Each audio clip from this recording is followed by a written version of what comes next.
Hello, everyone, and welcome back to the CDL podcast channel. In this episode today, we are going to be reviewing champs, talking about our time at champs, as well as the Esports World Cup rosters, free agents for the coming season. And I'm going to be doing a little bit of victory lap on one of my off-season takes. If you guys enjoy this one, be sure to leave a like, comment, and subscribe. If you're on YouTube, if you're on the audio platforms, drop a follow, drop a 5-star review. Let's just jump right into it. Brock, how you doing today? Oh, doing pretty good. Got back from champs. Fun time there. Let's get into it. Yeah, it was a really fun time. It was a lot of people are calling it the best event, 100% of the CDL era, which I would agree with. This is our second champs of the CDL era. I'd say, Yep. it maybe outweighed last year. It's hard to say it outweighed it or it outplaced it always because I have had fun at every COD event I've went to. Like I thought champs hmm last year in Vegas was incredible. I thought it was super fun. I thought Black Ops 4 champs kind of holds a special spot in my heart personally. Probably like Vanguard Major 2 does for you because it was your first event. Yeah. Where Black Ops 4 champs for me kind of holds a special spot in my heart because it was my first champs. But this champs was an incredible event. Yeah, really was. The place was rocking. Oh, it was, especially when Optic in the finals. That place it was packed to the brim and rocking so And loud. even the non-optic matches though, like that LAT match when they beat Toronto, it was like deafening. The LAT chants after the match. Yeah, it The was. FaZe versus Toronto match, the hmm elimination one. Oh my god, it was awesome. A lot of those matches, basically almost all of them, literally, it was so loud. Yeah, I mean there were so many game fives, so many. I mean, really, apart from your boys Brock and LAG, like for the most part, every match was like down to the wire, close for a lot of the maps. Yeah, and that's what we wanted to see. A bunch of 3-2s, game fives. And there was a lot of good game fives too, a lot of really close game fives, not a ton of blowout ones. Yep. The pressure was on, that's for sure. Yeah, before we get into talking about, obviously everybody that's listening to this knows Optic was able to get it done. They were able to win it with an insane turnaround from being like the worst team last split to just a couple weeks later ended up with a first place finish. Before we get into that though, the controversy surrounding the event, Brock. There's been a lot of talk about, Optic was the host. It felt like a home major for them, even though it was champs. So first of all, it kind of depends on what argument we're having. If you're saying that it was like a home event for Optic and that's the reason they won, that's just a faded take. Yeah. Um, Optic was the best team in the venue and they won that. They're going to have the crowd on their side no matter what. If that's the argument you're going for, that's just a faded take. I mean, Optic is the home team at every single event, really, for the most part. They are extremely loud. And I mean, all these people that have experience, there's plenty of clips of these people like Zuma, Octane, Aches, namely like the flank guys in the past saying, like, you're brain dead if you think the crowd has any effect negatively on like players that are playing against it. Like, it literally does not affect players. And hmm then, some of those guys were trying to say that maybe it did affect players now. So they, whatever fits their narrative, Yeah. hmm they'll use it. But I will say, and to more of what Aches was arguing, and more of his point, because he's probably the main, catalyst for this argument.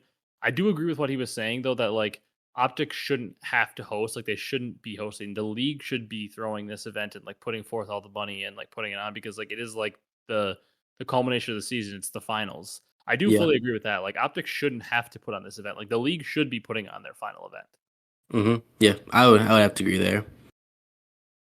Like, and that's not, once again, I'm on the side that I don't care that Optic put on the event and like they were able to get the win there because regardless of where you are, Optic is going to be the loudest fan base because they have the most fans by far and they've earned that by building that brand up. It's not just like a by chance Optic just happened to be the favorite team of all these people. They earned that right to be the favorite team by putting in all that hard work to build that fan base.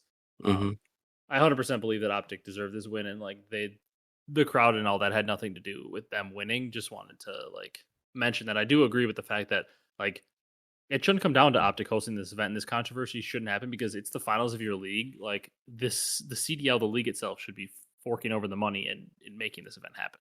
Yeah. You would think, but we're in a weird time right now. And I mean, Optic crushed it, probably better than the CDL ever would have done. The event was incredible. The venue was absolutely awesome. That 360 stage. I mean, we had fantastic seats. So Um, dope. and that 360 stage, like where the players are facing each other, I feel like it led to a lot more trash talk because it was so easy. The second you look from your monitor after a map, you're looking at the other team. If you're like Mm-hmm. really hyped up, maybe you wouldn't want to like turn, look at them and all like do that. They can't hear you. No, on this, you're sitting 10 feet from them and you can just stand up and yell at them. You're staring right at them. Like they kind of have to see you because you're like standing right in front of them, whether they want to look up or not. They can see that you're standing up and yelling at them. That made for a lot more trash talk. The 360 and like more smaller hockey arena type vibe made it seem so loud in there because it was like you could still fit so many people, but it was more enclosed. Yeah, it was more like compact. It was a little more intimate event, like whereas opposed to like a lot of the other champs I've been in, like BO4 was at UCLA in their basketball arena, and then last year's at in Vegas was in UNLV's basketball arena. So they were in like only half of the arena was being used. So like there was a lot of open space for noise to travel. This was so small and compact that all the noise was just kind of trapped in there, and it made it so loud. Yeah, noise coming from all like four sides too. Yeah, and like all around the stage. And like even like there was a moment in the finals that I thought was like super like showed how cool the venue was and how intimate it was. Where like all the watch parties were up in the suites above us, and like in between, I think it was like before map 5 or maybe it was before map 6. People were like, So. the whole venue was like chanting towards the watch parties. Like everybody chanting "scump, scump, scump," and then he like came out and like waved to the crowd and like yelled back at the crowd, and everybody went nuts. And they chanted for Formal and Methods and Bose and even Zuma. Yeah, chanting for all those guys, and that eventually a Parasite chant got going. There was a Maniac chant, a Crim Six, and like and all those people were like peeking their head out and like were just going nuts, and like it was so loud. It was such a like it felt like old school COD was back. Yeah, it was super dope and so loud, like you said, which gotta love it. Yeah, it really felt like COD was back when we were in that venue. Definitely. It's good momentum building up to the Esports World Cup and then to what we hope is the best game of the CDL era in Black Ops 6. Yep, and from now on, I hope the stages are like that, where they're crossing each other. Yeah, whenever they're able to have a venue like that, where you have like the bowl seats for like basketball arena, like a small basketball arena, or like a hockey arena like that, or like a small indoor soccer team like that. Whenever you have the intimate seats where they do wrap around in a full bowl like that, it's got to be how it is. Yep. It was a very fun champs to say. Extremely fun. So Brock, also, just pulling this up here. Let's talk a little bit about the event itself, teams and everything. Just quickly touch on those teams that finished last place. Brock, your boys, LAG, they were definitely the worst team at champs. The little Cinderella run for them ended up being over. They played Optic pretty tight for a few of those maps there, ended up going down 3-0, and then, lost 3-0 down in losers to Toronto, which wasn't as close. Saying them other than, hey, they made champs, but they looked like the one team there that didn't really belong. Yeah, they had some hope on map 1 against Optic, and they kind of choked it away on that. I think it was 6-star. Yeah.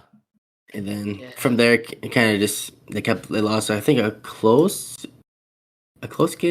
search. They're 6-4, and then from there, it kind of got dominated in control and lost to Toronto Ultra, which I kind of expected, but I kind of expected them to get at least one map. Yeah, I mean, we kind of thought like,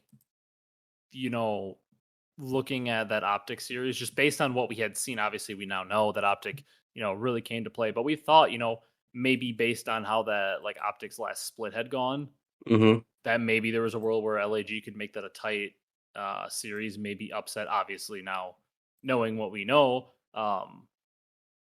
Optic obviously came out and looked much stronger than they did in the previous stage. But at the time we were thinking, maybe LAG can pull off an upset, and then we thought they'd be playing LAT, who they typically own. So we were like, oh man, they can pull off this upset. Obviously, that's not the case. They ended up playing Ultra, and with the way LAT looked this weekend, in hindsight, now looking at it, the way that Thieves did look, I don't believe that they probably would have beat Thieves had they fallen down there in the way they were shooting. Yeah, agreed. But you never know because they typically own them. Yeah. So tough for the boys, but they did make a run at champs after. Mostly everyone said they're going to finish 12th this year, including me. Yeah, absolutely. They certainly overachieved for where, in relation to where people thought they would be. Yeah. So shout out to LAG. Unfortunately for them, just we're not able to get it done. The other team that finished in last place would be the Seattle Surge, who had a much different story, though I would say, than than the other teams, um, or than Gorillas that were eliminated. They lost two map fives. They were right in it with Subliners. Honestly, should have won. Mm-hmm. They were up 5-3 in that map five. They should have won that, and they ended up losing. It's just like crazy how different a tournament can go just based on like one little result. The other thing I would point to would be sorry, I was thinking of the wrong map set. They were not up 5-3 there. I'm getting my matches mixed up. Seattle was up 5-3 on Miami game 5. Oh, yeah. I was getting it all jumbled in my head. I was like thinking about it. I'm like, wait, that's not right. But anyways, the Surge series. I mean, they lost 250 to 243 on that Karachi map one. They won around 11, lost in a round 5 of control, then won a close fist to hardpoint, then lost 6-3. Like just a game of inches, and Kismet popped off on that map 5. But Seattle was able to play super close there, and then against Miami, they were up 5-3 in game 5 and blew it. So like Seattle, I mean, they were on it this weekend. Abuza was just unreal. He was cooking.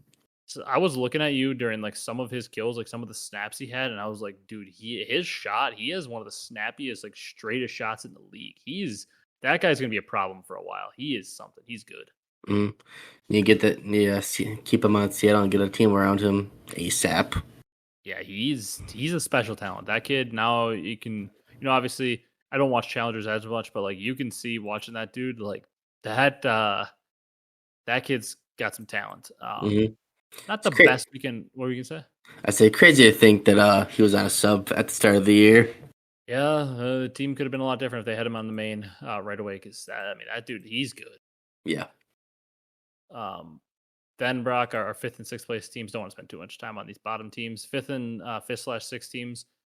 Maybe spend more time on one of these. It was Heretics, which not surprising. We kind of figured they'd either finish last or the 5/6. We figured them and Surge would drop down. And then the winner would probably lose in losers round 2. That's what happened. Miami, a solid weekend from them. Just able to, win a tough match against Surge. They also did play FaZe pretty well in that round 1. I know it ended up being a 3-1, but there were some good maps in that series as well. Like Miami had a legitimate chance. Miami could have 3-0'd them that series. Yeah, they're super close. They lost like 30 points map 1 and 10 points on map 4 hardpoints. So hardpoints are super close. Even the search, they end up winning the search, and in the control, I believe they blew a defense in round 5. I think you're right. Yes. Yeah, I see a thing on here on Breakpoint. Round 5 offensive superpowers for FaZe. So yeah, they blew the map 1, won the search, then lost the defense on invasion in round 5, and then lost Karachi by 10 points. Like they could have 3-1 or 3-0 FaZe pretty easily in this series, and they just kind of blew those maps right at the end. Speaking of FaZe though, Brock, they get eliminated top 6, the worst placing ever. Crazy to think about. The BZ duo.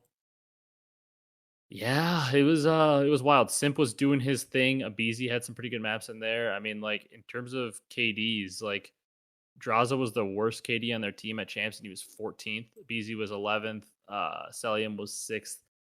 Simp was 5th. They just bottom out, and they lose to Toronto Ultra down there in what really wasn't all that close of a series.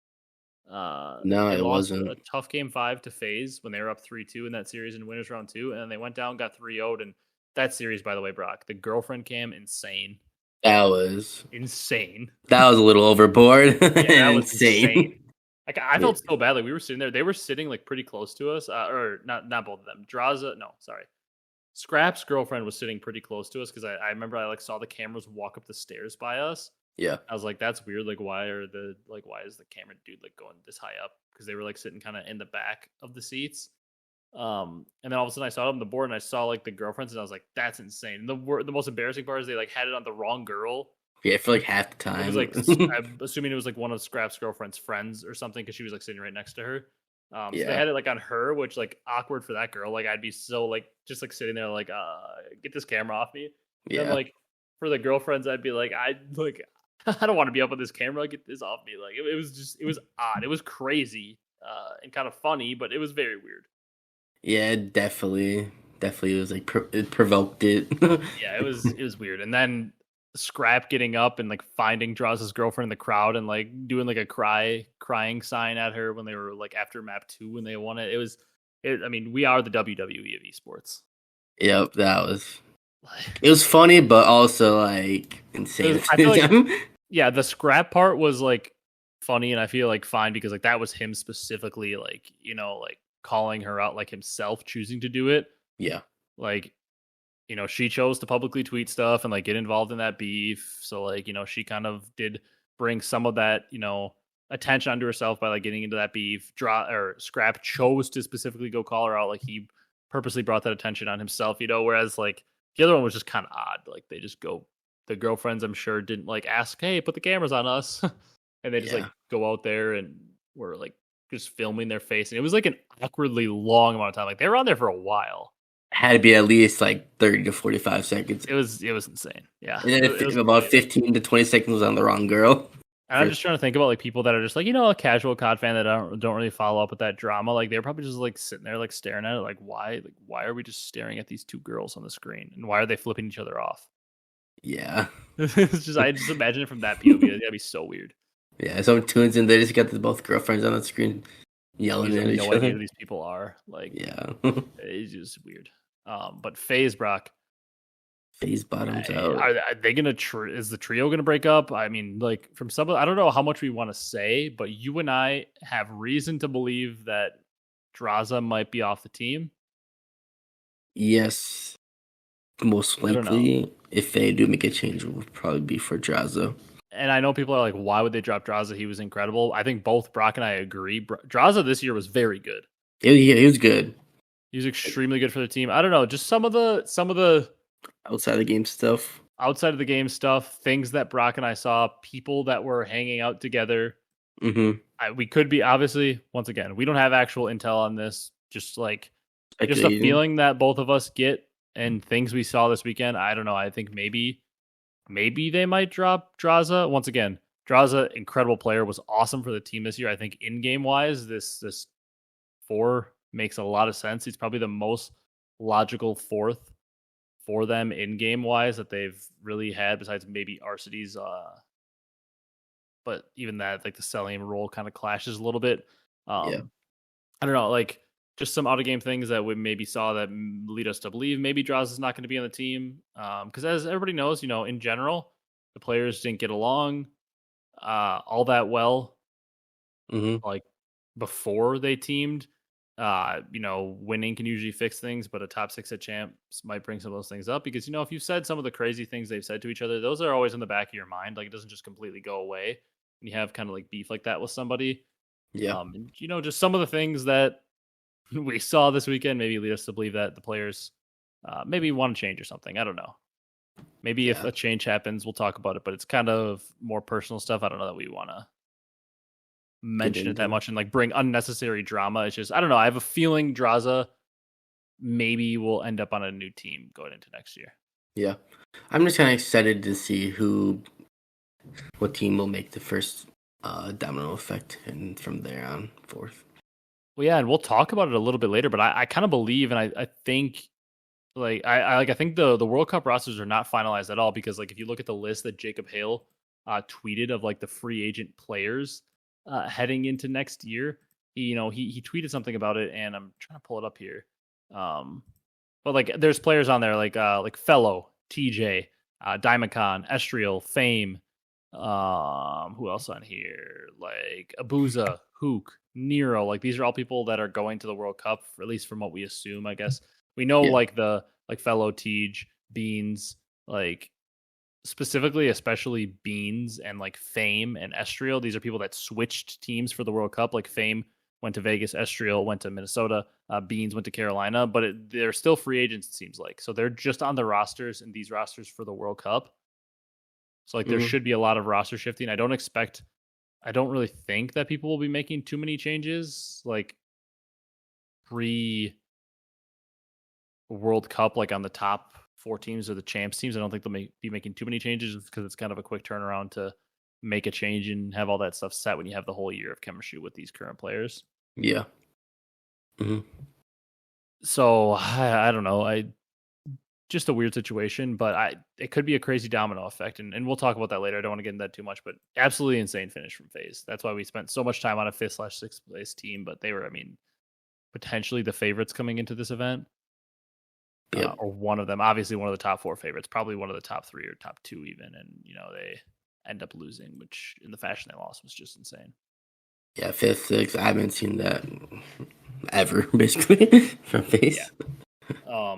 Then Brock, our 4th place team was LAT. Just can't speak enough about how awesome of a weekend it was for LAT, pulling off the upset against Toronto in winners round 1. And once again, a moment that like changed the entire tournament. They were up 2-0 on Optic in winners round 2. If they're able to close that out, they're red hot. They make it into winners final playing against Subliners. You never know. Would they have beat them? We'll never know. They never played them at the event, but Thieves looked incredible up until that map 3 against Optic. They really handled Ultra pretty well, and then they were handling Optic up 2-0, end up getting reverse swept, but they do go down. They keep their composure after getting reverse swept in a heartbreaking fashion. They 3-0 Miami, and then they played Ultra to a very close game 5, where they almost came out on top. So just Dan Ghosty was awesome. Joe DeCease was awesome. Kremp and Nasty were definitely like the 2 more backseat players to Joe and Ghosty, but Kremp and Nasty also had their moments this weekend where they were very good. Overall, I'd say Nasty was probably the 3rd best player. I mean, Ghosty was just unreal, and I really thought Joe played well. I mean, stats don't show as well, but Joe had some moments. Yeah, Joe was more the eyeball test. Yeah, Joe was his. I think he had like a .92 in the weekend, but eyeball test was telling me Joe was playing really well, and we've always been high on Joe, and just can't say enough about how awesome Thieves were this weekend to be the non-top 4 team. And we said it always happens. One of the top 4 teams won't make it to the top 4. We just don't know which one. And I mean, I can't say enough. I don't have anything negative to say about Thieves. I mean, they're the youngest team. The reverse sweep, unfortunate, but it happens, and they were just awesome this weekend. They were. They all played pretty good to be able to get to that top 4. Yeah, awesome. Yeah, like you said, I have nothing negative to say about the team. Yeah, I mean, Dan Ghosty is that dude. He was so good. Yeah, and the crowd was very loud for LA Thieves when they were winning. Oh, yeah. When they beat Toronto, they were loud. Yep. Shout out our boy Jake Maverick. He was front row cheering on the Thieves. Shout out. And he got a good show for his first event, Thieves. They showed out, I would say, better than expected, because all year they really struggled on LAN. And they were able to show up here. And I mean, there is an alternate universe where Thieves played in winners finals, and we don't know the result, but they certainly should have been. I mean, they had Optic. They had Optic dead to rights in that series, and they just blew it. Yep. But once again, it's such a young team. Like, unfortunately, in a lot of esports, sports, whatever you want to say, like these young teams like that are kind of having their first breakthrough, they usually have like a bad loss. The first thing that always comes to mind for me is like 2019 Bucks when they looked like the best team in the league. They were rolling through the playoffs. They rolled through Toronto. The first 2 games were up 2-0, and they lost like a triple overtime or double overtime game against the Raptors. And I was like, okay, they're fine. They're up 2-1. They ended up losing the next 3 games. They, after being up 2-0, they lost 4 straight in the conference finals, got beat 4-2, and it was like, yep, that was a young team. Super young team, and it's just like all of a sudden they got punched in the mouth, and it was like they'd never been punched like that, and they just don't know how to respond. And I think maybe that's what happened to LAT. Maybe they got a little bit ahead of themselves after getting up 2-0. Joe's laughing across the stage at them. Like, you know, that happens to young teams, unfortunately, for them. Yep. It does, but, you know, it's how you improve and go next year. Then Brock Ultra, they finished 3rd. They had a very nice run through the losers bracket. I mean, they just had a stinker against Thieves round 1. They handle Gorillas easily like we expect. They 3-0 FaZe in a pretty dominant fashion, which was awesome to see. They owned that team on LAN and the Scrap Draza. I mean, this year I think they beat them every time on LAN. Yep, they sure do. Draza on LAN. Yep. They got the revenge on LAT to go to losers final, where they took out or where they lost to Subliners. But I mean, Ultra just a great weekend. They could have very easily beat the Subliners in that series. It's just they were able to take out FaZe. They were able to take out both LA teams. They just lost the close map 5 to another great team in the Subliners. It was a good weekend from Ultra. Just fell a little short. Yep. And Insight was also frying for a good bit this weekend. He was looking really good. Yeah, Insight and Envoy for most of the weekend played pretty good from what they were playing. That's a good shout out by you. Envoy was awesome. Envoy actually was the number 1 KD on their team. I had a Scrap. Really? Yeah. Which, like, obviously we know KD's not everything, but in terms, like, Scrappy usually is always putting up the heavy KD numbers. He's usually always going to be the best on his team. But what a turnaround. That's a great shout from you. What a turnaround from Envoy. He was, at times, he looked awful this year. Yeah, And it was in the second half of the year that he looked awful, like Major 3, Stage 3. what was that? After like the Major 3, I'm pretty sure he had that drought of like hardpoint games where he dropped like a 0.6 or lower every time. Yeah, there was a stretch where Envoy was like playing like one of the worst subs in the league. Like it was like 0.5s and like a million straight hard points. Like he was bad for a while. Yeah, so what a turnaround at chance for Envoy. Yeah, I mean he was incredible. Insight was playing really well. Just overall, I mean Kleenex didn't have the best weekend, but it wasn't like just the worst weekend ever. It was a good weekend for Toronto. Sometimes when there's these other good teams, you just fall short. That's just kind of how it is. Yep, and I feel like with New York and Toronto, it's usually just like a toss up 3-2 either way. Yeah, with all these top 4 teams, it usually seems to be like that. Yep. Then Brock Subliners, they lost after beating Surge in a close series, FaZe in a close series. They lost to Optic in a game 5. Subliners, every series they went to, except for obviously finals, it's a different format, best of 9. They beat Surge 3-2. They beat FaZe 3-2. They lost to Optic 3-2. Then they beat Ultra 3-2. They went to a game 5 in all their series leading up to finals. And then Optic kind of dominated them. I'm still just not even exactly sure how it worked like this for Subliners to make it all the way to winners finals, because like Kismet was just like after that first series, abysmal. Like, in that first series, I think I tweeted something about it. Like against Seattle, he was awesome. Like he had a 1.14, 106 kills, like crazy engagements. He was just piecing. Like what was it? The map 4, he wasn't the best, but map 1, he had some impactful kills of 5,000 damage. Map 5, he was the Iceman, 15-3 in a 9-round map 5. I mean, then after that, though, it's like something happened to Kismet, and he was not the player we're used to seeing. I mean, against FaZe, 0.6. They beat FaZe with Kismet going 62 and 104. He had 13,000 damage, Brock. Everybody else had 17,000 or more. BZ had 16,700, but basically everybody else had 17,000 or more. Kismet had 4,000 less damage than everybody else. They should not be beating FaZe if Kismet is dropping at 0.6. Yeah, like that's insane. And then you go into the winners finals against Optic. Kismet was terrible in that series as well. He had a 0.7, 67 and 96. Like he was horrible there. Shout out New York Subliners. Besides Kismet, the rest of the players, carrying them. Brock, and then in losers finals, Hydra 1.17, Sib 1.23, Skies 1.04, Kismet 0.76, 13,000 damage, lowest in the lobby again, besides Insight, who had a pretty stinker series as well. Like, Kismet got fried there. Going to grand finals in 6 maps. Where is he here? Kismet 0.91, the best series of the weekend, or not the best series, I guess. He's better than the Seattle series, but the best series in quite some time for him because he had 21,000. He finally was dealing the damage. Like, played a little bit better in that series, but just a rough weekend for Kismet, which is, you don't mean to dog on him too much because Kismet, we gas him up. He's an incredible player, but man, it was rough for Kismet this weekend. But another guy in New York that I want to shout out, Sib. Sib was incredible this weekend. He was shooting, dealing damage the whole weekend.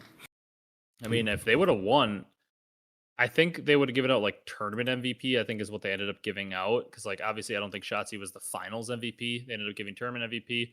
Shotzzy got it. I think Hydra still would have been tournament MVP if New York was able to close it out. But if you were giving out a finals MVP, I think it was Sib for the finals alone. Yeah, Sib had the most damage in the finals. Yeah, Sib was shooting. He was keeping them in some games. Obviously, if you give it to Hydra, I have no problem with that. Hydra was also shooting in the finals. But Sib, highest KD in the finals of any player. Second was Hydra, but Sib was, led the lobby in damage. I mean, he was firing on all cylinders. Yeah. I would say a bit to Kismet, when he was laughing every time, he's just probably thinking, how are we winning? I'm dropping a 0.6, 0.7 after he's like, you guys are hard carried. Yeah. Yeah. And then Brock, I mean, shout out to New York, Hydra and Sib. Those boys are gross. Skies, super clutch. Kismet, it was a rough weekend, but we do know something had to be up. I don't even know what it was, but like that just is not the Kismet we know. Yeah, but Brock, something.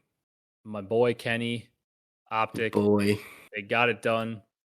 I mean, pretty hard not to say just a bunch of positive things about Optic, right? I mean, they're world champs. It's hard not to say positive things about a team after they win it all. Pred number 1 KD on the weekend with a 1.19. Shotzzy was third with a 1.17. Where's our boy down here? Dashy had a 0.99 on the weekend. and Kenny on the weekend was at an even 1.0. I mean, Dashy didn't have the best finals. He made it seem like he was like horrible in the finals. He wasn't horrible in the finals. I mean, he did have what was it like point?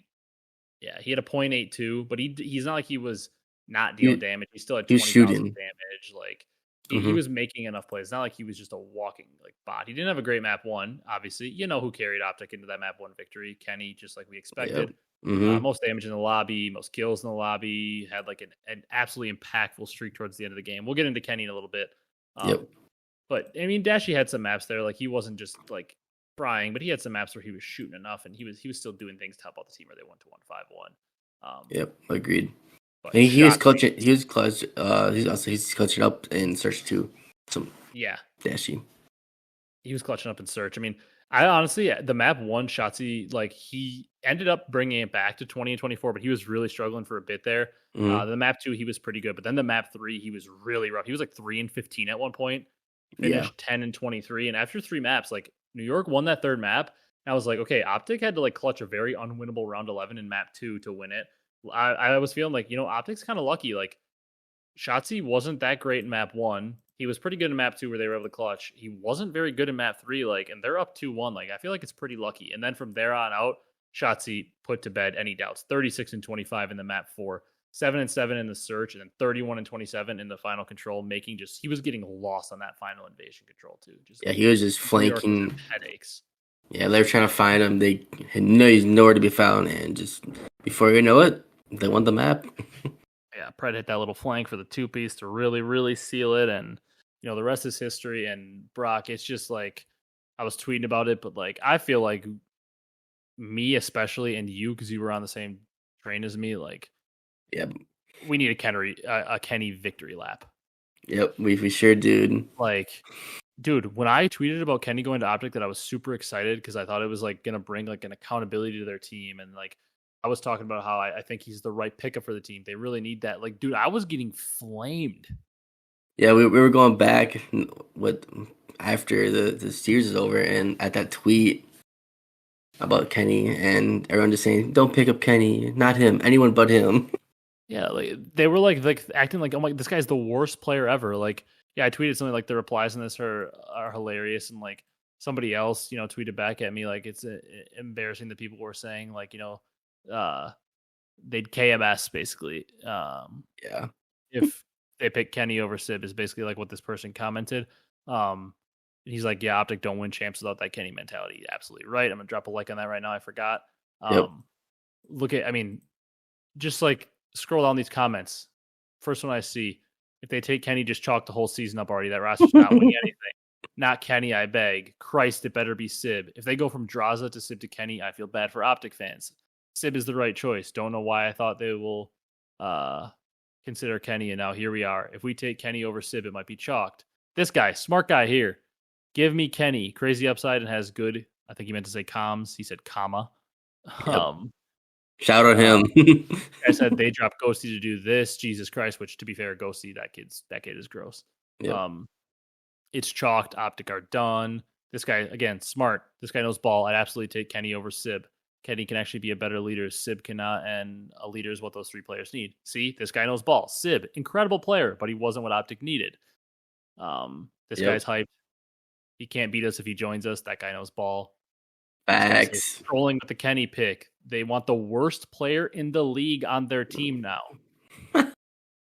Kenny is That's trash. insane. Saying he was the worst player in the league. Not Ken with the Michael Scott "No God, Please No" gif. Like People don't know. This guy Spencer, smart, ball. Didn't even think Kenny was on the table. That'd be a nice pickup. Like the comments on that are insane, dude. Remember how much people were roasting me for saying I thought Kenny was a good pickup for Optic? Yeah. Like I was getting, I couldn't believe. Like, did I know? Oh, Optic are going to win champs. Of course, I didn't know that. But like, I assumed Optic were going to be pretty damn good with Kenny. I figured they'd win at least an event or something and have a good solid year. Like the people that were saying like the Kenny pickup was just horrible. Like I couldn't fathom it. Yeah, I'm literally with you right there. I don't understand. People just don't know Kenny, like apparently. Brock, here's the tweet from Brian Stats. Kenny is 24 years old. He is now a 10-time champ, 16 finals appearances. I believe that's wrong. I think it might be 17. 2-time world champ, 2 of the last 3 years, by the way. 4 champs finals appearances, tied for the most of all time. He has won 2 or more major championships in 4 different seasons: 2018, 2019, 2022, and 2024. He is second in the most kills in champs grand finals all time, behind only Abizi by 50. Let's see, what else did I have on here? He also Grand finals, KDs across the season. Yeah, grand finals KDs across the entire season for MW3. Guess what place Kenny finished in? Second. Behind only Simp. He had a better KD in finals this year than Hydra. They both played in 2. He had a 1.13, or I guess Kenny played in 3. He had a 1.13. Hydra had a 1.12. The only person ahead of Kenny was Simp, 1.19. Simp is ridiculous. Yep. Kenny was number 2 behind Simp. Also, COD players who won the most championships in 4 different seasons. Shout out to Brian Stats again for this one. Crim6, which this Crim6 one is just stupid. 6 times Crim won the most championships among all players in a single season. So basically saying like which player won the most tournaments in a single season. Like in Ghost, Crim won the most. Crim actually won the most Ghost through all the Jetpack games. Scump obviously did all the Jetpack games as well. So did Formal. Karma actually doesn't technically qualify because they won a few with Nadeshot. Yeah. But Crim has the most times of leading a season in chips with 6. And then Scump and Kenny are tied with 4. Scump and Kenny are tied. Mm-hmm. I remember the Optic Dynasty. So now Kenny he has more times leading the league in wins over the course of a season than Formal, Aches, TP, Clayster, who all did it 3 times. Kenny tied with Scump for second. This guy just wins. That's what he does. He knows how to win. He's a clutch player. He led their team in KD in the finals. Was just behind Pred. 1.07 behind Pred's 1.1. He led the team in damage in the finals. He trailed only Sib. He had the second highest KD in grand finals for a guy that was supposed to be, the backseat, maybe the lowest slaying numbers in the team. He was their best slayer in grand finals this year and almost their best slayer in this final as well.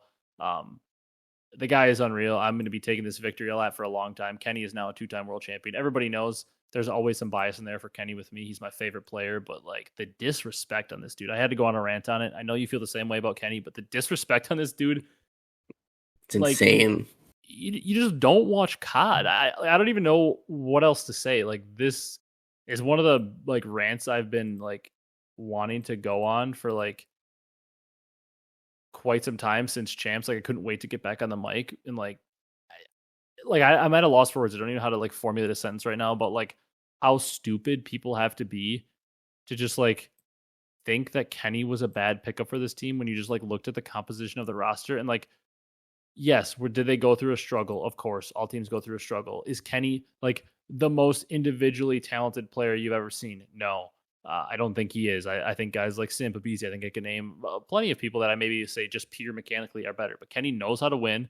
He knows how to play the game. I think he's a very good leader. I think he's good at getting through to his teammates. I mean, like we had people saying the season was absolutely going to be chalked because like Kenny was publicly saying stuff. Well, what do you think now? Was the season chalked? They won champs. Kenny's leadership style, obviously, I think it works. I think we should stop questioning it. The dude has won 10 championships and 2 world championships. Like Kenny is a special player, and there are way too many people out there that just like are zombies, and they go look at stats and they say, Kenny, his stats, I see this on the paper. That 1.0 does not look as good as this 1.15 up here. Celium, ooh, look at him. He has big numbers in the KD department. Like, I like him. He's a really good player. Well, you know what? Kenny is ahead of Celium all time. Once again, mechanical skill, sure. Celium is disgusting mechanically, but there's a lot of questions about whether or not he can consistently win, and he hasn't. He loses a lot of finals. Kenny does not. He's a winning player. Like, the fact that people just question Kenny's ability when on a team, I hope it never happens again. Like, is Kenny going to win every tournament? No. Is he going to have moments where he struggles? Yes. But, like, the disrespect on this dude has just been absurd, and I'm so glad I could be there to witness the championship. Yep.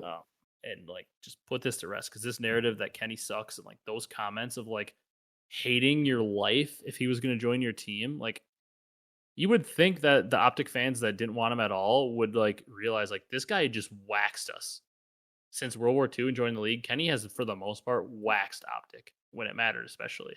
Yeah. And Like, like they just like, yeah, we don't want him. I mean, what was it going into this? Kenny had played Optic under the LA Thieves banner 3 times at champs, and he hadn't lost a map. Kenny, it was 100T in Black Ops 4. And then they played him, I believe, at Vanguard. Yeah, because remember at Vanguard, they 3-0'd him in like 2 minutes. yeah. And Yep. then last year, they eliminated him also Mm. 3-0. Or not eliminated him, sent him to losers. Sorry. Because I remember Octane like waving to the crowd and stuff. So Kenny, before this, was 9-0 against Optic at champs.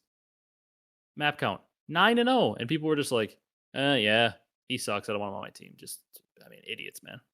The fact that you don't want him on your team, but he's literally won every year, mostly every year, Yeah, for the most part. multiple There's like times.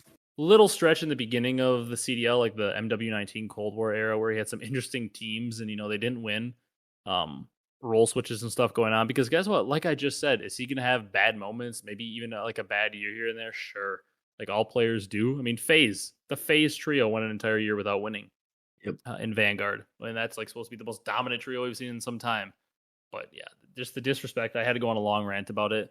I'll let you get your thoughts in on Kenny, but I mean, just brain dead. The people that just think Kenny sucks. Everything you said, just music to my ears, because most you and I was just backseat of your of us, having Kenny as a good player, and these people just don't know how to play COD and how the team makeup works.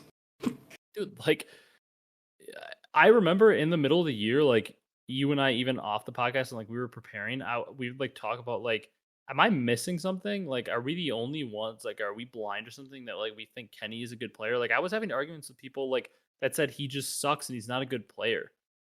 Like, at one point, does somebody win so much with so many different rosters that you realize, like, hey, this guy kind of knows how to win. He's a pretty good player. Yeah.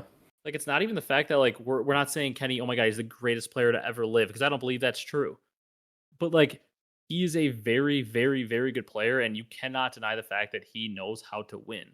Mm-hmm. And like, there were legitimately people out there denying that were like just like saying he's just not a good player. Not even that he's not a star or like just like a super good player. Like, people were just like, yeah, he's just not good. He's terrible. I mean, that guy called him the worst player in the league. Yeah, that's kind of insane. Calling the worst player in the league. Just yeah. Well, I had to get that off my chest. It pissed me off all the time, and I just couldn't wait to just be like, just let's gas up Kenny a little bit. I mean, Kenny's been my favorite player pretty much since I saw him play in World War II. Mm-hmm. I like really enjoyed him. I know I've talked about in the past, but like just like everybody else, I mostly got into COD, with optics. So I liked like Nadeshot, and I really, really, really liked Proofy back in the day. Mm-hmm. Yeah. Proofy was kind of my guy. I really liked Proofy, and like Formal, obviously like in Jetpacks, Formal was a pretty insane player. I liked him, like those guys as you get into COD. But like Kenny has been my guy for the most part on that TK team. I really love that team. I liked Lamar and stuff. That's kind of where my love for Lamar came from too. Mm-hmm. But like, I'm always going to defend Kenny blindly. I mean, I've got that bias, but like, unlike like how I defend Lamar, kind of a joke, because I know like Lamar has struggled for a while. Like, I blindly defend Lamar and everybody knows it's kind of a running joke, because like, is Lamar a good player? Yeah, I still think he is, but like, he's obviously had his struggles for quite some time now. Yep. Like, we jokingly defend him because it's a player I really like, but Kenny is one that like I jokingly defend in a way because he's my favorite player, but also because he deserves it. I mean, he's a beast. Yep. Just like you said, knows how to win, and like in clutch moments, he will provide you the winning mentality. Just like in that map one of Karachi, he goes on like a 7 or 8 streak at the end to basically make that comeback and close out the map. Yeah, 100%. Also, yeah, everything. what were you gonna say? As everything you said, I loved it. It was music to my ears. To all the haters. Yeah, I want Kenny to win another ring so bad next year. I want him to tie all of your goats. I want him to tie Karma and Grim with 3 rings. The narratives I'm going to push are going to be insane. Yeah. Kenny's top 10 all time right now, by the way. Agreed. He's top 10. I mean, obviously the Optic Dynasty is keeping their spots. I still believe Simp and Abizi are in the top 10, somewhere in there. I'm not putting in order. I just know like the Optic Dynasty, Clayster, and Aches. Mm-hmm. Those 6 are obviously still in the top 10. Personally, to me, I believe Simp and Abizi are in there. That makes 8. I think Kenny is now in there as well. Once again, not in any order here. I think Kenny's also in there. then I think you've got plenty of arguments.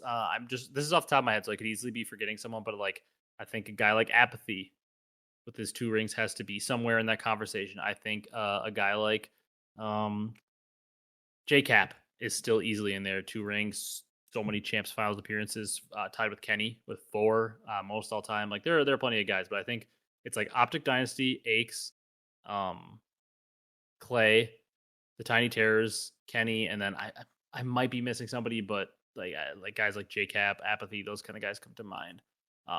Slashers up there as the greatest. TPs even up there. Like guys like that are all that like mix. I could be missing somebody like I said because that's just off the top of the dome. But Kenny's top 10 all time. You can argue with Wall if you disagree. Mm-hmm. Yep, they sure can. And then Brock, standout players. One last thing I want to mention. We're gonna go through the rest of it pretty quick because it's been a longer episode and like I want to mention some standout players that maybe aren't the obvious ones. So like obviously guys like Pred and Shotzi, the whole Optic team, you can say, even though maybe like some of them didn't have the greatest event ever. Like you don't want to mention any of the winners; those are obvious standout players. Even like Sib and Hydra, I think everybody would agree like those are standout. We already touched on Envoy, like the guys that are obvious, like Simp. Those guys are obvious. Like other standout players that like you were watching this weekend, and even if their stats don't show everything, like you were like, man, some of the moments they had, like this is a good player that's going to be like around. This guy's got a lot of potential. Like for me, the obvious one, Ghosty. I mean, Yep. Ghosty was cooking. I said Booza. Booza, unreal. That guy that is one of the straightest shooters in the league. Like I was watching him, some of the snaps he was in, and I was like, dude, this guy is good. Yeah, he tied a Hydra on that series for most kills in 5 maps. Yeah, another player I really liked in the weekend. Once again, numbers maybe don't show it as much, but I thought Joe Deceives. He was 23 out of 32 in KDs, but I thought Joe Deceives, he really impressed me this weekend. Another guy that maybe numbers wise doesn't show it as much, but I was impressed eye test wise. I thought Vickle played really well this weekend. Mm-hmm. Yeah, he definitely did. He played he was impressing me. He had some big time maps against some good teams, and like I was like watching Vickle, I was like, okay, like this is a good player. Mm-hmm. Insight played pretty damn good for the weekend for him. Yeah, Envoy was unreal, like we said. Yep. I was gonna say Joe Deceives after Booza, but you said it for me. Yeah, Joe Deceives unreal. You know who was another guy? He didn't have a great weekend, but he had some moments that was like, man, he had some good plays. Was Brezzy. Yep. Overall, I didn't think he had the best weekend, but like some of the plays he was making, especially in Search to Destroy, like I was like, okay, Brezzy, like you're shooting. Mm-hmm. Yeah. Agreed there. Yeah, that was quite a weekend. Now we're getting into World Cup stuff, Brock. Some new rosters we have. So as of right now, the 8 teams that made champs, unless something came out after we started recording or like we missed it, as of now, it seems as though the 8 teams that made champs, they're staying the same for the World Cup. Like we haven't heard anything else. So like I said, unless we missed something,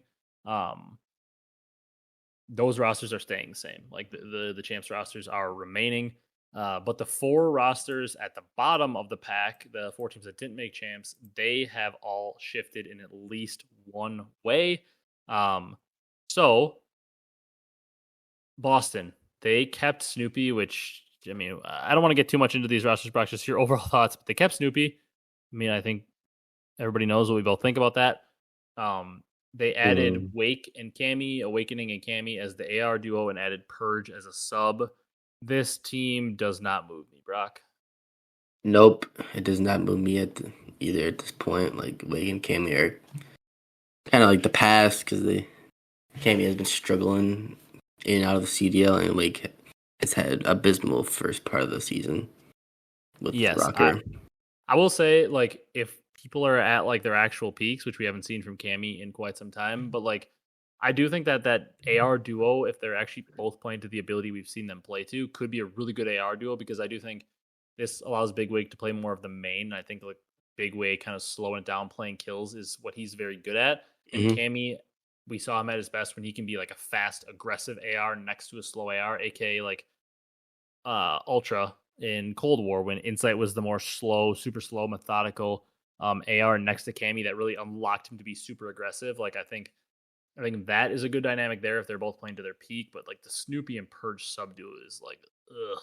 Like Yeah. I guess Purge can maybe do more of the dirty work to help unlock Snoopy and let him slay, but just this team doesn't really move me. Maybe a decent search team with like I don't know, like it doesn't move me much. Yeah. It doesn't really move me. Then Carolina Brock, I like this one. I do like this one. Carolina Mm-hmm. with Beans, Fellow, Teej, Gwyn, obviously just swapping in Beans for Clay. I'm sad because I really would like to see Clay at the World Cup. I don't know if that's going to happen now. We didn't get to see him at Champs. I'd love to see him there.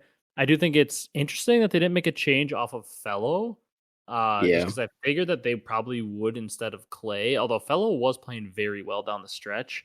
Mm-hmm. But I love this Tej Gwyn sub duo. I still think like Tej was the best we've seen him in quite some time this year, and Gwyn was the rookie of the year. He's very good pop off ability. In terms of the subs in the bottom four that you can really shuffle around, he's probably the most talented. Yeah. Tej is very good. Fellow, once again, good. This team should be good at search. And then I think Beans is just a nice, like what did Carolina lack? They probably lacked the talent in some Slaying. ways to compete slaying with some of those top teams. And I think Beans brings more of a slaying punch. So I like the change. I think that this Carolina team, I think they could be pretty good. I think they can make some noise at the World Cup, especially since Yep. it's on land. And once again, the World Cup is pool play into single elim. You could see some crazy upsets, and see some teams finish higher than you expect because of the single elimination format. Like all it takes is you make it out of your pool. I think it's a 16 teams, and I think the top 8 make it out of pools. I think the top 2 from each pool make it out into an 8-team single elimination bracket. So all it takes is like, hey, Carolina match up with like FaZe. They have one hot series where they beat them. They don't have to play FaZe again. FaZe is out. Yep. Like that's all it takes is just like one hot series where you upset somebody, and it's single elim. So we could easily see a team make some crazy run, uh, and win it unexpectedly. Not saying that's going to be Carolina, but it is more of a chance in this event, and I like their team. Yep. Agreed there. Then Rocker Brock. This one is kind of a head scratcher for me. So I mean, we originally heard that they could add like Estriel to go with Linz, and I forget who it was, but it was Gunless and somebody else. And I was like, okay, like I see it. I'm a little bit. I mean, I'm not going to complain because I get to watch some more Lamar. I'm a Lamar stan. Not sure how he stayed on the team over Gunless. Yeah. I'm not sure either. So Gunless is just getting his spot taken this year by Diamondcon. I just realized. Remember, Diamondcon like took that original rumored roster. Oh yeah, that's LAG right. from Gunless. So that's. I mean, Gunless has got to hate Diamondcon at this point. Yeah. This team is I don't know. It doesn't really like move me really. Yeah, it doesn't move me either. I don't know. Like accuracy, Diamondcon, that duo doesn't really put much fear in me. I actually do think Estriel Linz could be a pretty good sub duo though. Yeah. Like if you're a rocker, I think it'll be nice to see that experiment and see how those two play together because I do feel like once again, is this like the best sub duo ever? No, but like Estriel was a really good player this year for LAG. Linz was pretty good in the beginning of the year, at least when he had a real sub duo. That matched him in Vivid, and like I think that could be a decent experiment. Like if that ends up being like something that looks pretty good, there is a very big lack of subs that are free agents according to the list we'll talk about in a little bit. But I mean, like on the list from Jacob Hale, like literally the subs that are available: Tej, Estriel, Fame, Hook, Nero are like literally the only subs listed that were like pros in the league this past year. Yeah. As free agents. So like, I mean, who are you really taking above Estriel to join this team? I mean, you could maybe say like Hook. If you get the right Hook, I think you could argue easily, in my opinion, the best sub on the market is definitely Nero. Agreed. Like there isn't much on the market. And like if you're a rocker, do you really think that you're the one that they're gonna go to since there's not much on the market? I don't know. Yeah. I mean, yeah. I think they got Estriel and Linz is pretty good for what was left and available. Yeah. I think their sub duo is solid. The AR duo is a little bit questionable. Yeah, it might lack the slaying.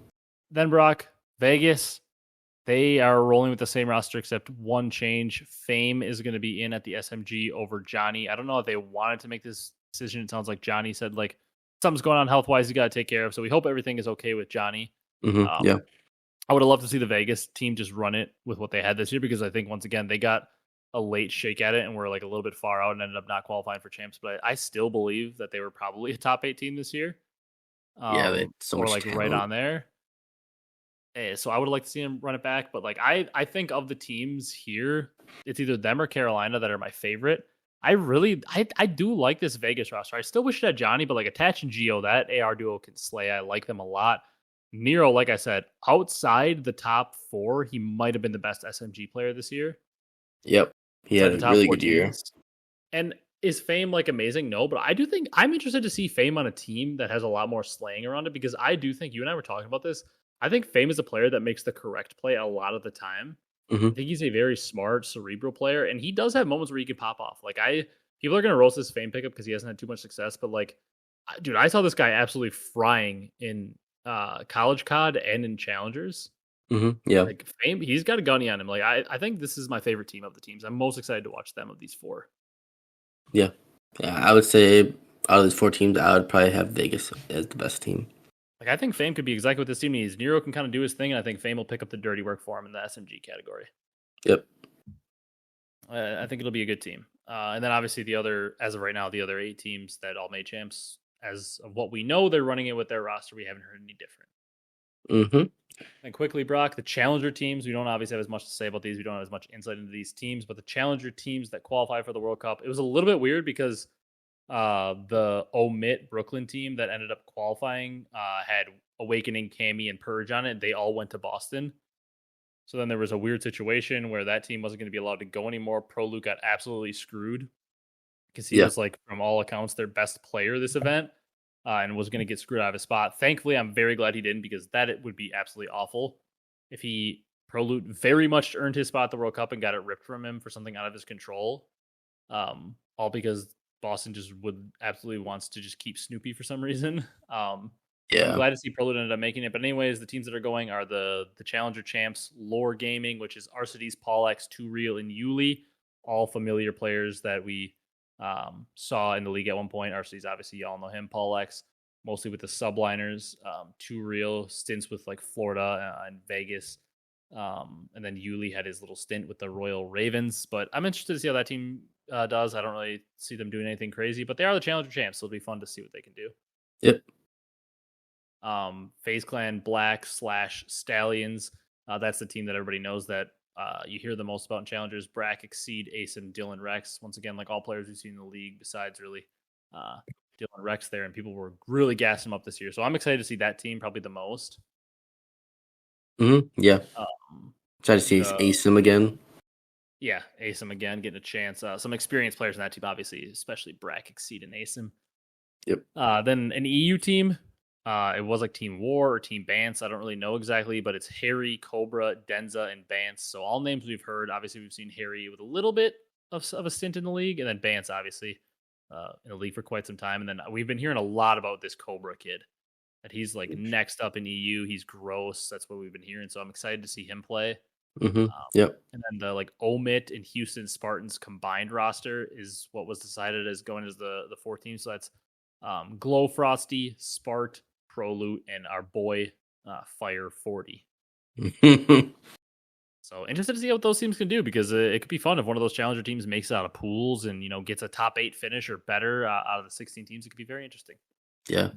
It'd be hilarious if Lore Game ends up playing FaZe and like if they somehow make it out of pools and if Lore does and Lore's they play FaZe and beats them, RTD's beats his former team. Yeah, that would be insane. Also, Brock, what's always really funny is like we always hear so much about challengers now. Like people are always saying like the pros in the league, like they pick up the wrong players. They shouldn't be in the league. I mean, I don't know as much about challengers, obviously, but I will say of these players, really the only people who have never played in the league are what Cobra, Denza, Dylan Rex, and Glow Frosty, I guess. So like, yeah, for the most part, like, and let's be honest, the people that actually qualified, Glow Frosty, Fire, and Spart, didn't actually really technically qualify because it should have been Awakening, Cammy, and Purge. Mm-hmm. So like of the top 4 teams in Challenger Champs, I mean, obviously Fire and Sparta both play in the league. Glow Frosty hasn't. So just like knock those 3 guys off. Awakening, Cammy, Purge have all played in the league, and Prolute, all guys that played in the league, they qualified. Arcides, Paulex, Two Real, Yuli, that whole team played in the league, they qualified. Brack, Exceed, Asim, Dylan, Rex. 3 of those 4 players played in the league. Harry, Bance, those guys played in the league. So really like Cobra, Denza, Dylan, Rex, like those are like the only 3 of the 16 players that earned the spot that haven't played in the league. So like the argument that like they pick up the wrong players, kind of funny because then these players just go down and they just win in challengers. Yeah. It's kind of funny. It's also crazy to me whenever I see Spart that he has an MVP of that Major 2 of Vanguard. Yeah, it's also so weird because it seems like whenever he played decent this year when he was called up, but it's like he really struggled when he was full time. Then all of a sudden he just like always goes on to challengers and he plays like super well. Yeah. Just can't say full time or else like he'll play bad. Gotta be a substitute. Yeah, it's so weird. Yeah. All right, Brock. Then it's time for some free agent talk before we kind of wrap things up. This will be like the last topic here. So some free agents for the 2025 offseason, according to Jacob Hale. This is like his list that he said that he believes, are all the free agents that he's heard of as of now for like the unrestricted guys, I believe it is. So like there are also some people I believe that have like options. So they could become free agents. But right now the guys who I think are just straight up free agents, contracts expired. Beans, Priesta, Major Maniac, Fellow, TJ, Assault, Diamondcon, Estriel, Fame, Flames, Dashy, Hook, Abuza, Nero, Vickle, Clayster. So I guess, Brock, something interesting to note, there are a number of players on there that I'm like, those guys are going to make a roster. Guys like Major Maniac, I don't know if he's going to make a roster. Fellow, depending on how he goes to the World Cup, I don't know if he's going to make a roster or not. Assault. Honestly, like, are the guys from LAG, like Diamondcon, Fame, Flames, are they going to make rosters? Clay, who knows, just with him getting older, I believe he should. I hope he does, but who knows? Like, I feel like guys like even Beans, I don't know. I feel like Beans should make a roster, but with the way people have treated him, I don't know if he is. Yeah. Even guys like Priesta. Like, I believe Priesta should be on a roster. Like, the guy just wins, but like, who knows? Like, with how bad Boston was this year, are people going to overlook Priesta? So I don't know. Like, the guys that I feel like are going to make a roster for sure out of the free agents are like Tej, Estriel, obviously Dashy should return to Optic. Yep. Hook, I assume. Abuza should be like the hottest free agent. Nero, obviously. Vickle. And I believe Vickle. I honestly think Heretics might just like run it back if they keep the whole Spanish theme. Yeah. But like there are a very limited number of players in that list that are like, man, I really want to target that guy. So like I feel like a guy like Nero is going to be the hottest commodity he's ever been in his career. Same with like Abuza. I feel like even a guy like T just going to end up being an even hotter commodity than he normally would be because like there's such a lack of sub players. Like if this list, like if nobody else really gets dropped, which I'm assuming there will be more, but like Tej might be the second best free agent sub. Like I mean, you could argue Hook is better, maybe like Estriel, Vickle, like those guys. There's a conversation, but you can make an argument that Hook's like a top, or not Hook, TJ is like a top 3 sub available on the free agent market right now based on this list. Yeah, from what I see on this list, yeah, I would definitely take top 3. Well, and the last thing I wanted to mention, Brock, is like the roster domino effect. We could see a crazy domino effect depending on what happens with the top 4. Like Kismet struggled a lot of champs. Do I think New York should stick? I do. I think New York should stick, but I don't think it's impossible to say like maybe they drop Kismet because of how bad he struggled.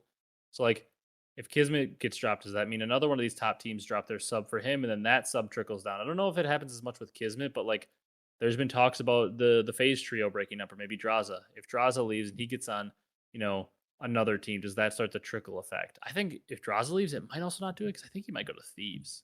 Yeah, he probably would go back. Nasty. Yeah. But I don't know. I'm just like trying to think. Like, let's say the phase trio does break up. Once again, don't know if that's gonna happen, but there have been people like the on the flank they mentioned. Should they break up? I think I would assume that they would drop Celium if they broke up. I think they would keep the Tiny Terrors together. So like, yeah, let's say Celium got dropped. I think Optic's gonna stick because they just won the world championship. But like, New York may look into replacing Skies with him. I doubt it because of the crazy chemistry like Skies and like Hydra have. But like, I think the obvious one would be like, I feel like Toronto might be ready for a change. Yep. Maybe they drop Insight and then Insight trickles down to one of these teams. And then like all the good players just like drop one rung down and maybe we get a little bit more parity. The crazy one would be if a BZ. If they do decide to break up the Tiny Terrors and for some reason they drop a BZ, I'm not saying they will. They shouldn't. I hope they don't for their sake. But like, if he BZ, pretty much everybody's going to evaluate. Like, Toronto's 100% going to look at their sub duo and be like, do we replace, one of these two with a BZ? Will they? I'm not sure. I think New York would instantly and should instantly replace Kismet with a BZ because the BZ Hydra sub duo is something of dreams. That's disgusting. I don't want to think about that right now. Instantly the best sub duo in the league if that forms. Yep. Because Hydra is probably the best player in the league right now. Yep.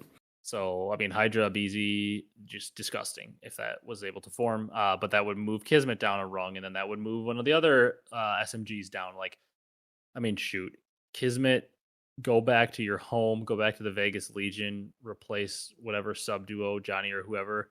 Kismet Nero, I'd love that sub duo. Kismet enabling Nero to be more of a star with that Geo attached duo. I'd love that team. Mm-hmm.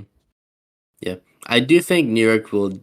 They will not make a change because the fact that they probably evaluate saying like they got to the finals and Kismet literally played like the worst COD ever.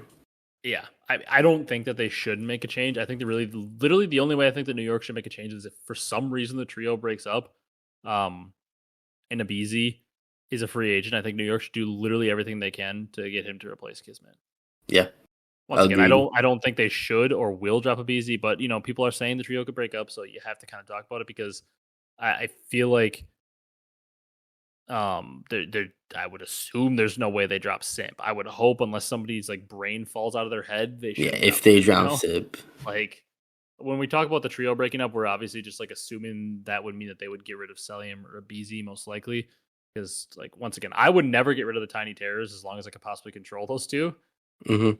I would never get rid of either of them. But if they're gonna break it up, I would assume the order goes they drop Celium first, then a BZ, and then Simp would be like. I don't know. That would be my guess. Once again, complete speculation, completely guessing. If they drop Simp, that just someone's gotta get fired. And shout out Simp for the 2-time CDL MVP. Oh yeah, we forgot to mention that Simp MVP, Gwyn Rookie of the Year, both very deserved in my opinion. I did vote for Scrap in our other, voting we did after Major 4. I voted for Simp in second. I think you flipped it. I think you voted Simp first and Scrap second. Yep. We guys, if you were looking at Jake Maverick's video, neither of us were the person that voted Simp fourth. Whoever that was absolutely faded. Yeah. But I had Simp second, Scrap first. I didn't have a super strong opinion on it. I do believe I think I still prefer Scrap. But once again, if you're saying Simp's the MVP, I can't argue with you. I would say you're right. I think if you say Scrap or Simp was MVP, you're both right. People arguing Hydra, that's extreme recency bias in hindsight. Mm-hmm. Hydra, I do think he was probably the best player in the world this year, and he was like so good down the stretch. But like I feel like overall throughout the whole year with their placings, like New York has that stinker top 12 placing in there that really hurts them. Yep. And they were think about it, for a long time we were like, yeah, New York's the fourth best team. They were down there for a long time. It was definitely Scrap or Simp. I'm completely okay with Simp getting it. It can down the road help my potential GOAT case for Simp if he wins a couple more rings. Yep, it was literally like neck and neck. So yeah, and then Gwyn, I do believe he was the Rookie of the Year because I don't think you're winning, in my opinion at least, plays as much into a factor as your individual play for Rookie of the Year, because a lot of times as a rookie you're not on the greatest team. Like for example, Wemby in the NBA, his team sucked, but he was unreal, so he wins Rookie of the Year. Usually winning doesn't come into play as much for Rookie of the Year. Gwyn was probably individually the best rookie this year. Yeah. So I'm completely okay with him getting it. I would have to agree. All right, Brock, you got anything else before we wrap this one up? Kind of a long one, but it was fun. We had a lot to talk about, and it's officially the off season. It's officially the off season. Yeah, we got World Cup stuff to do. At least we have that. Yeah, I'm excited for that at least. Yep. Not really. Just excited to see all those comments and about Kenny and. Yeah. On that, I got nothing else. Yeah, all those comments about Kenny, it'll be very, very interesting to see what people say. I'm just looking down here, at the Esports World Cup. If you place 9 through 16, man, even if you don't win a match, you get literally dead last. Each player still gets $5,000 for just going. Pretty good. If you get third in your pool, you get $10,000 a player. If you get first rounded in the elimination bracket, you get $20,000 a player. Then it's 160 for third/fourth for the team, 320 for second, and then each player on the winning team gets 150K. It's just wild. Very, very, very interested to watch the World Cup. Obviously, it's going to give us something to talk about. What's the start date on it actually? I do not No. I see the start date. I forget. I just saw it now. For some reason, I can't remember. Oh, okay. Here we go. I think it's August 15th is the first day of matches. So I'm excited about that because I have a really busy August. And I think that's like one of the somewhat free weekends I at least have. Mm-hmm. So I can maybe, get to tune into it like pretty fully. But that's going to be very, very exciting to watch. I'm super excited to watch that. And then we get into the real off season after that, talking roster mania and all that stuff. It's weird to not have instant roster mania after champs, but like these teams have to just instantly prepare for this. So, World Cup coming up in about 3 or 4 weeks. Yep. Excited for that. Yeah. And that's going to do it. We appreciate all your support this year. I mean, the 2024 CDL season is officially done. It is sad because that now means that, until the new game comes out in like end of October, so like 3-ish months away, but like the CDL usually doesn't start until like January, February. So, shoot, we're going to have like 6 months again. Yep. 5-6 months of off season probably. But either way, nonetheless, I'm very excited for the roster mania stuff. I appreciate all your guys' support. I know Brock obviously appreciates it as well. Yep, we sure do. Has crushed it. We talked to Jake a little bit at the event. We were able to meet him. Talked about potentially doing some collab pods this off season, maybe some draft stuff, just some fun stuff in the off season to potentially look into. So we're really looking forward to that. We appreciate all your guys' support as always. Thank you guys so much for watching, and we will see you next week with, honestly, I'm not really sure. We're going to have to figure out what we're going to do. Probably not ready to do like full Esports World Cup stuff yet because we actually don't even really know the groups yet. Yeah. Like the group draw hasn't been done to my knowledge, so we don't even know who's in each other's group. There was like a projected thing, but it's not official. So until that's out, we really can't talk about what we think is going to happen in terms of the placements and stuff. But super, super excited for that. We'll probably do like a top 25 updated players all time list or something this off season. Maybe do like a tier list of where players were throughout the entire season. I don't know, just some fun stuff. So thank you guys so much for watching, and we will see you in the next one.